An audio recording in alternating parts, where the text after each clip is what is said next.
British India के time में से लेकर ब्रिटिश इंडिया के टाइम से लेकर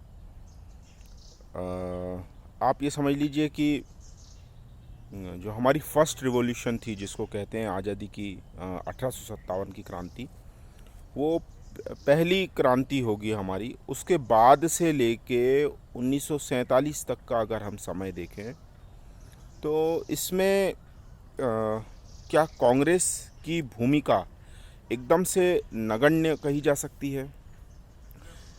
क्या कांग्रेस की भूमिका को ऐसा सोचा जा सकता है कि कांग्रेस जो है बिल्कुल इररिलेवेंट थी, या उससे जो भयंकर भूलें हुई हैं वो भारी थी, या उसने जो बहुत अच्छे काम किए वो भारी थे?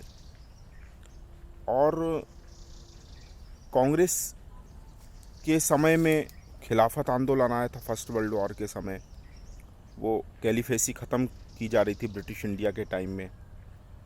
वहाँ कैलिफेसी ख़त्म करने के लिए ब्रिटिशर्स इंक्लूडिंग ब्रिटिश इंडिया वो बिल्कुल पूरा जोर लगा रहे थे।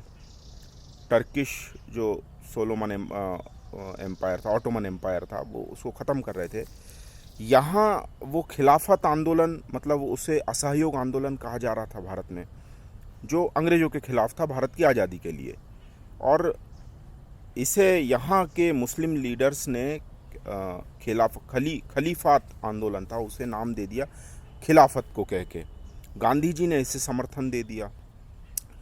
तो क्या ये राजनीति में धर्म का पहला घालमेल था? अच्छा, जिन्ना की भूमिका, पहले कहा जाता है कि यदि जिन्ना को प्रधानमंत्री पद दे दिया होता तो शायद भारत के टुकड़े ना होते। लेकिन क्या आप कलकत्ता को भूल सकते हैं? जो बांग्लादेश से, जो बंगाल बनाने के बाद जो हिंदू जो आ रहे थे यहाँ, बांग्लादेश पूर्वी पाकिस्तान था उस समय, वो उस समय के ढाका से समझ लीजिए, या तो ढाका की तरफ आ रहे थे या ढाका से कलकत्ता की तरफ आ रहे थे, या कलकत्ता से दिल्ली की तरफ आ रहे थे। तो ये जो हिंदू विरोधी दंगे, जो उसको डायरेक्ट एक्शन डे का नाम दिया था जिन्ना ने, और इससे गांधी,